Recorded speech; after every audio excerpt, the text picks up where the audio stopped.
all of this, we promise to take you to your destination in style, giving you the latest traffic updates within the metropolis. So when I return from this break, we start with everything golf. We tee off with golf and we talk everything Tiger Woods. Then we'll review some of the things that have happened within the course of the week, from the Monte Carlo to boxing and a bit of athletics. We have $50,000 is up for grab for every winner, or a gold medalist now in athletics.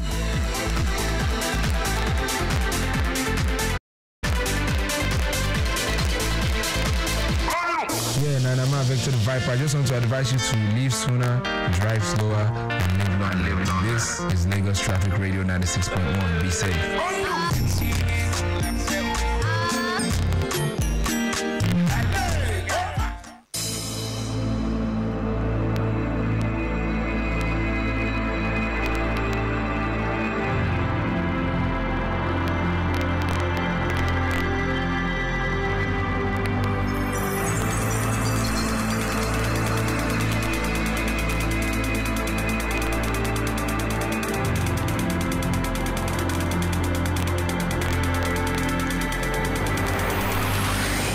Trip on Lagos Traffic Radio 96.1. And so we tee off with golf right now, where Tiger Woods is insisting he can still tie Jack Nicklaus' record of six Masters win after making a record 24 consecutive cuts at Augusta National. The 15-time major champion is 7 short of the lead at the Afro stage after a lead past 72 left him 1 over. And yes, what can you say? The 48-year-old fellow Americans talking about like a Scottish Shuffler, not forgetting Max Homa, as well as Bryson DeChambeau, all lead on 6 under par. So Tiger Woods saying he can still win the 6th green jacket, and yes, I'm hoping to tie the record of Jack Nicklaus. And he's saying it means I have a chance to win the golf tournament. Anyone who makes this weekend has a chance. I'm right here. And so let's not forget Wood came from 6 shots back at the Afro stage to win the 4th green jacket in 2005. But then it was before he suffered a catalog of injuries that makes his body ache every day. And yes, although the then 43-year-old shocked many by winning a 5th title in 2019. Well, for someone who has gone series of surgeries of several surgeries from the knees to the back and then to the shoulder, it's difficult to see how this is going to be realistic. But hey, he seems to be brimming in confidence and is saying he can do it this time around. Let's wait and see. And yes, but he battled blustering condition to keep himself in hunt for the 16th major and was afforded a standing ovation by spectators gathering around the 18th green when he finished. So, the ambience is still there, the attention is still on me. Or you want to say probably the likes of Roy McIlroy as well, who also have had it not too rosy in 20 from 24, will also be someone he will be contending with.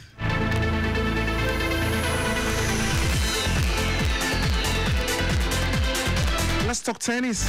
Let's talk the Monte Carlo Masters. Novak Djokovic moved a step closer to his first Monte Carlo Masters since 2015 by beating Australian Alex de Minaur to reach the semi-finals.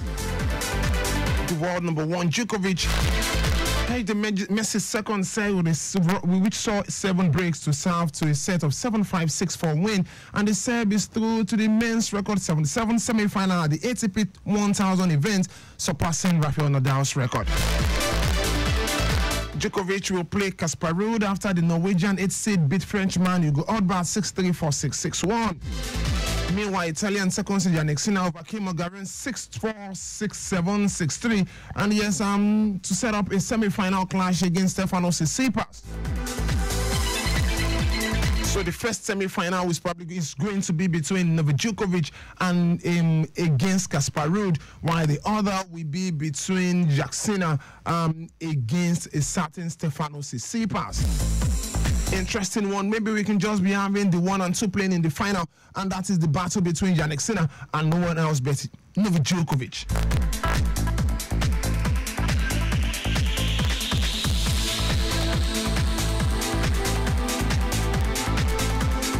let's look at some of the events that happened during the midweek. I mean that I feel is worth talking about. One of them is the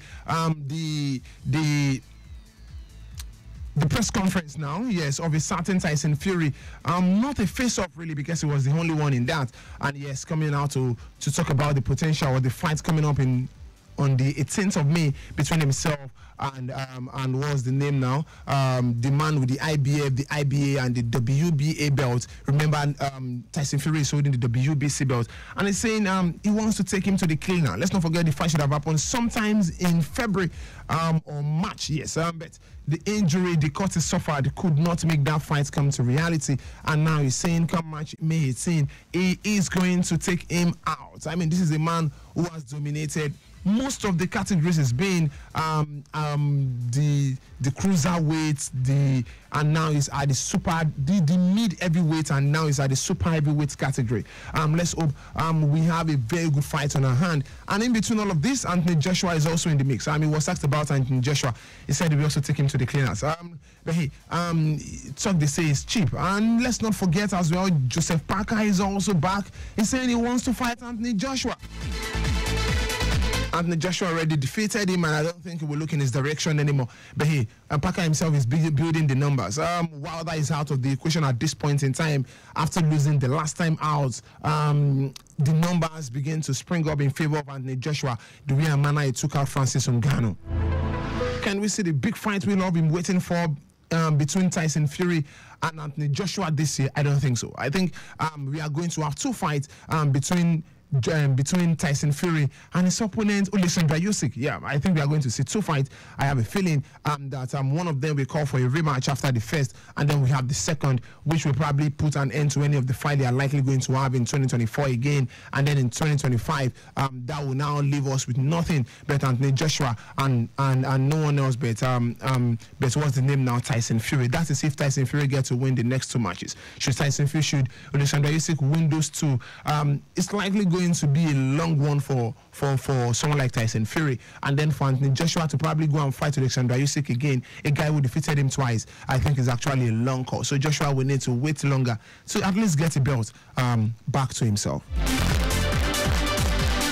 And by the way, this is the first time in the history of four belt era where we'll be having like an undisputed battle. Where one person is likely going to hold all the belt. The last time we have it, I think it was Lennox Lewis who had the belt. That was in 2005 for Jerry Bout, having the three belts to himself. Even the Klitschko brothers, and the fact that they failed to fight one another at some point denying them the opportunity of having all belts to themselves in the super heavyweight category.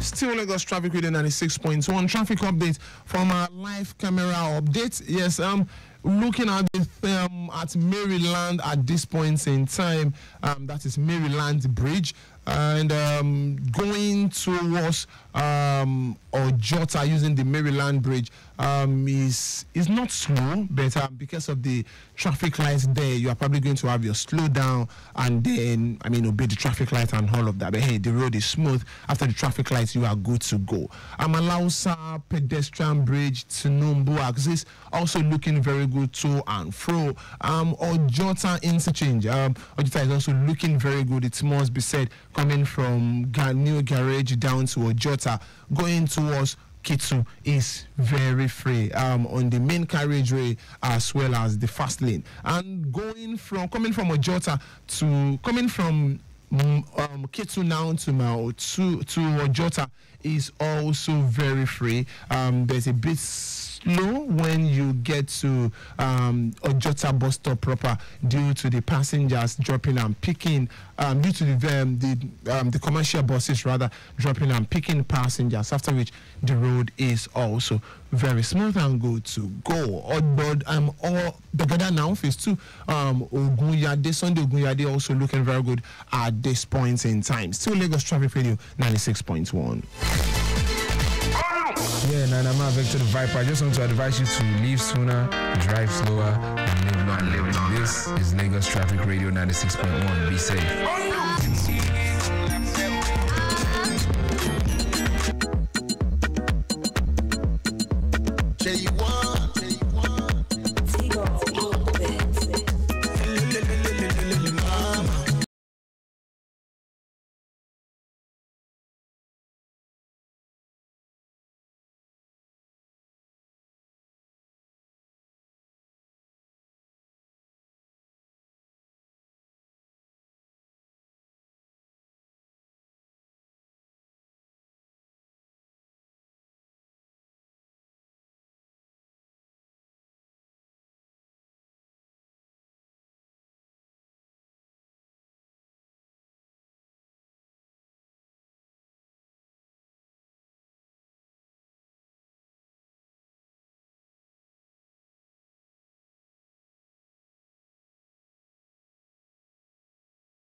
when they qualified for the first time in 16 years for the Olympics.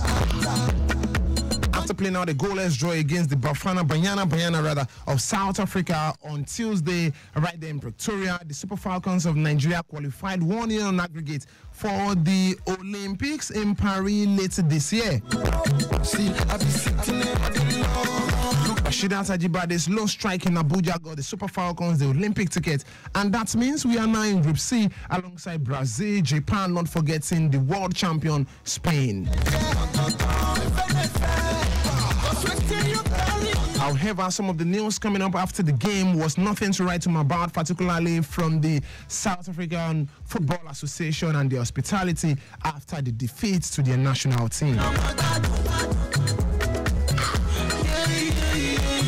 According to the director of sport, according to the director of competition, Ruth David, she came out to say that the moment they defeated the Banyana in that encounter, or after their goalless draw and the final whistle from the referee, they became a bit hostile towards them. First, they abandoned them. The only thing they did was to return them to the stadium, to the hotel, after which they were left alone, no security. In fact, they were not even taken care of from then on. Why? Because they are now out of the competition, or they are not even going to be participating in the competition. And yes, they just left them to their fate. But hey, okay, we are happy.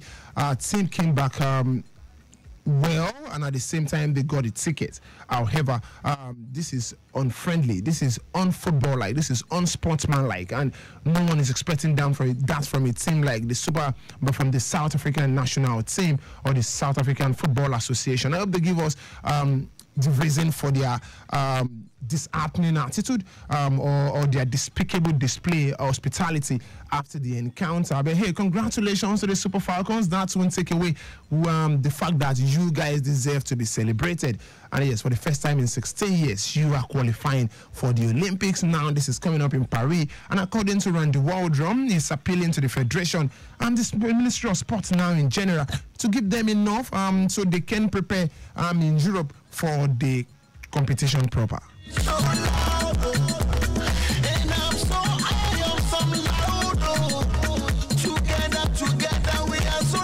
This weekend there won't be league football. Yes, club sides are more or less having a mini protest. Yet after match day 29, most of them have not gotten enough they should be getting from their club sides. From the organizers. Now, saying despite the partnership with all of the streaming platforms, the Propel, the GLT, or what's the name now, they've not gotten some sort of financial remuneration. So, and they can't afford to continue with that until everything is spelled out properly. When I mean spelled out, just give them money. So that's what they are trying to say. But hey, league matches should continue on Tuesday. Hopefully everything would have been sorted by then. I haven't said that as well. Rivers United are out of the CAF Confederations Cup. I mean, it's not longer news anyways. And they have about 19 matches, if I'm not mistaken, yes, to play. So you can imagine. So basically, they are saying, you know what, let even Rivers United be playing alone for now. Let them play the catch-up. Because you give them all of that, at some point, they will definitely they will win the league. I don't want to use the word definitely. Because 19 games is a whole lot. All they need to do is just focus and keep winning. Look at those in front of you. Count the number of games you need to win. And you know, this is Nigerian football. Anything can happen. How do you leave a team to have about 19 unprosecuted games? That's a whole lot.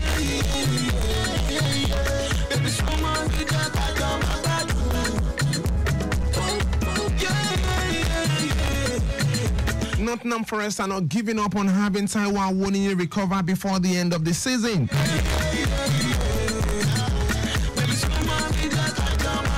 And once again, Awoniyi will be having a second look in to see if he's going to be fit subsequently. Remember, Nottingham Forest are battling relegation at this point in time after 4-point deduction for financial irregularities, and they are ready to have, they are willing, they are doing everything to have Taiwo Awoniyi back in the squad. a very good addition to a team that is still going to play Wolves. They are playing Wolves today. They're still going to play Chelsea. And I think Manchester City as well in the equation. So they need to have all qualities on the front burner, including Taiwo Awoniyi. Olaino is believing that the team will not go down. Let's not forget Olaino just signed a year contract with them, and with the possibility of a year extension. The club is willing to extend. But Olaino needs to be sure if he's going to be playing in the Championship or in the EPL come the season. Another break beckons. When we return, we talk everything traffic updates, and then we give a report from Third Milan Bridge and Lakpere axis. And yes, this is coming from one of the road users applied, and yes, way forward.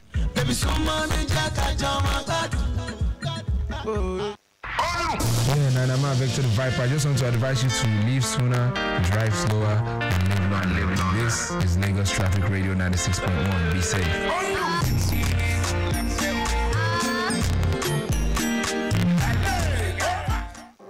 Record of life. Everybody get their own lane. I beg, maintain your own lane. And if you must use the next lane, make you trafficate well. Make people don't get big game for the road. My name now is Song, aka Mr. Songs, and the Kingmaker be this. Record cause I gotta pay bills. Record cause I wanna live big.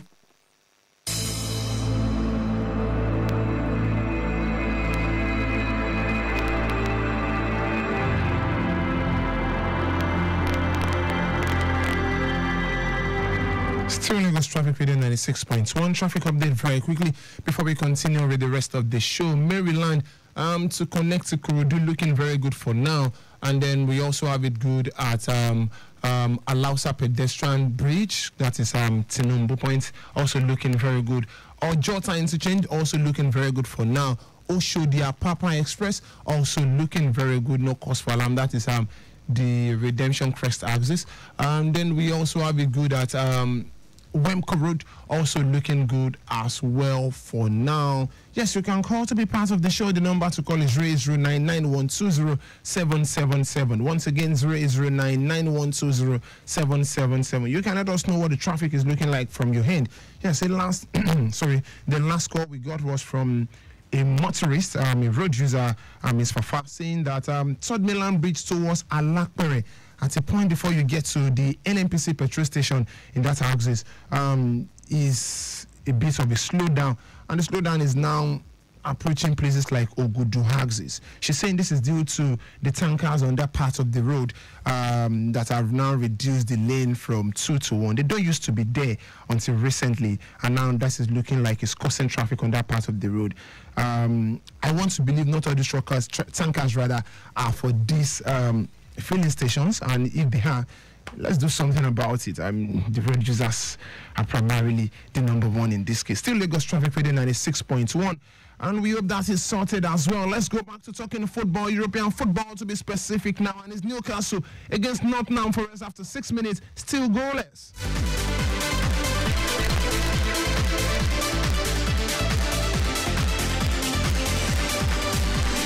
Tottenham Hotspur are looking to break into the top 4. Knowing fully well that Aston Villa will be playing against no one else but the league toppers or the league leaders now in house now. After 7 minutes of football, goalless in that encounter between Newcastle United and Tottenham Hotspur. Brentford will also be playing Sheffield United later on, Burnley against Brighton, not forgetting Manchester City against Luton Town.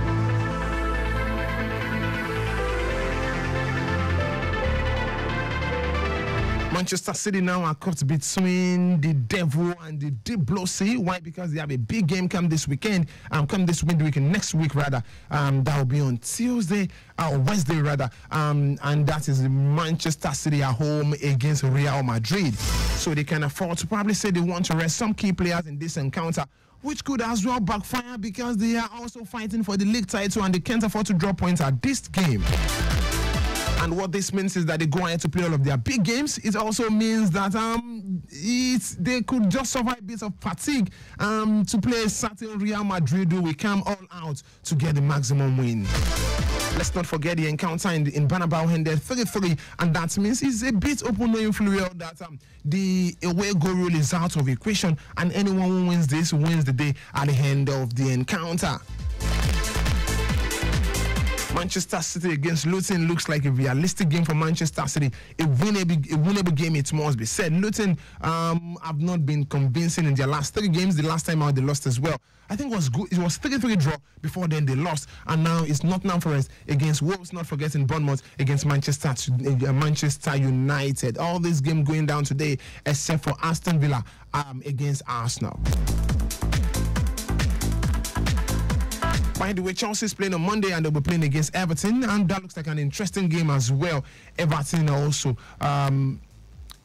they look like a team that can still go down, but they are doing everything to stay up. Chelsea, on the other hand, they've been a mid-table club in the last 2 seasons, not because of the quality I keep saying it, but because of the way they've played so far, and then, the point they've amassed.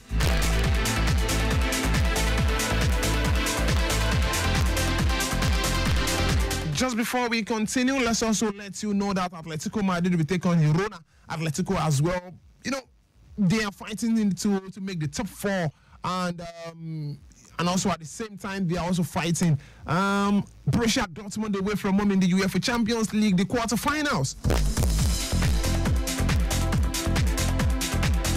So who is going to help them? Only time will tell. Let's not forget as well, Mallorca will take on the league leaders in the Spanish La Liga in Real Madrid. Real Madrid, they can't afford to rest their players. Why? Because Mallorca first is not a threat. Secondly, they can afford to drop points now, knowing fully well that they are comfortably leading the La Liga table.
Table with 16 points, and they are likely to win the league this weekend. No, they suffer.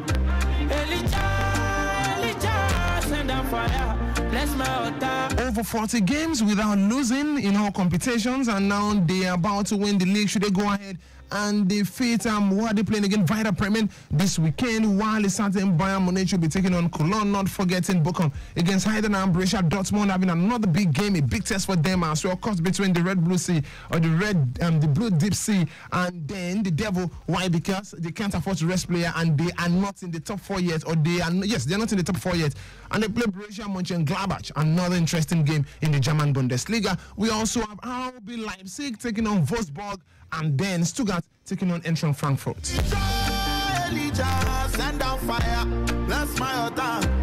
Another team that really need the fire right now is Juventus. They are off the 2nd position, and they can still drop off the top 4 with a certain AS Roma fighting tooth and neck to make it to the top 4. Why? Because Bologna are playing against Monza, and they should do enough to win. Thiago Motta are doing a great job with this Bologna team to win derby for Juventus, so they need all the fire. Why? Because they are playing away from home in this encounter. After that 9 games winless run, they went back to winning ways, and yes, it's not been a convincing Juventus so far. Lecce against Empoli, another game to look out for. Yes, Inter Milan is only a matter of time when they take on Cagliari. Probably they should wrap up the league when they take on a certain AC Milan in the next 2 games, yes, to win the Italian Serie A. But hey, AC Milan are proven to be a pain in the neck this time around. They've been on a stretch up until, I think, 8-game unbeaten run before they play AS Roma in the Europa League, where they lost by 1-0. Send down fire, bless my altar, give them long life, make them see say, me now they suffer. Alright, Elijah, God of fire. Thank you very much for being a part of the show. If you've enjoyed today's edition of the show, please make it a date with us later in the evening, where we bring you extensive analysis of some of the games that have gone down, those that are yet to come in the English Premier League, the German Bundesliga, the Italian Serie A, not forgetting the La Liga as well. We dive into Nigerian football as well, talk everything. The potential manager of the Super Eagles of Nigeria will also be on the menu. And yes, I want to stream this down to 2, or streamline it down to 2. Infinity George and a certain Emmanuel Amonike. What do you think deserve to be the gaffer of the team? Let's wait and see. I personally think that neither of the two. But hey, let's just know. Let's start thinking. Let's start building our opinion before then. Thank you very much. And then you can as well listen to us on Sports Strip midweek 8 o'clock to 8:10, where we give you all of the sporting updates and build your appetite for what is to come for the weekend. I'm Olujimi Dare-Ogun saying stay sporty, stay healthy.